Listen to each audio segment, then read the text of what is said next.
Hello guys, in this video we're going to talk about Power Virtual Agent Generative AI. So this is a tutorial for that. So here we want to add your knowledge base to Power Virtual Agents. So right here just search up your Power Virtual Agents and this is going to be the first thing you'll see right here. So you can create an account with Microsoft so that you'll be able to access this.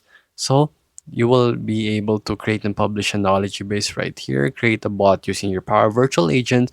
So just press this right here to redirect you right here to your Microsoft Copilot Studio where you can use it. So let's try to make one right here. So first we'll actually just have an overview of what we're gonna do. So right here you have your agent your own way. So this is like your own what do you call this organizer basically. It's an organizer for your website or anything else that you can think of.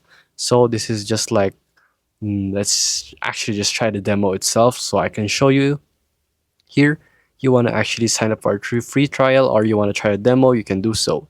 So here let's just say we're going with Trello.com right here, and let's start our chat right here.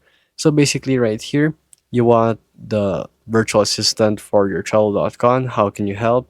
So let's just say organize my videos in two categories, and let's see, categories, and there. From there, it's going to retrieve it from Trello.com. But if it cannot help you because it's not connected right here, you have to integrate everything into your actual Microsoft Copilot before it works. So you will be able to use it. So it says it doesn't understand you right here. You can try rephrasing, but it's not going to work because it's not integrated into other websites. So right here, let's just actually go back to the capabilities right here. So you can turn your conversations into action basically. So right here, as you can see, it's basically a roadmap of how it will work. So the conversation map will allow you to see what's happening in conversations, why it's happening, and then you get to ask your co-pilot a question. So right here, if it retrieves a detail, it's just very much like Zapier. If you're familiar with Zapier, it's just Zapier, but AI automated right now using Copilot Studio. But it's not really that famous anymore because there's other AI powered assistants that are better than this, and it takes really a lot of momentum and time to get started with this.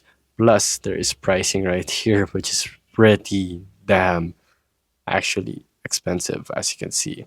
So I would go with Zapier, which is already free. So there you go, guys. So the overview, that's how it works. All you have to do is actually just connect your account and then you'll be able to get the help desk, sales travel, many much more. You can get templates right here. It's just like Zapier, like I said, but you can get started easier if you want to use Microsoft. So there you go, guys. It's just that simple. If this video was helpful, please hit the like button and don't forget to subscribe.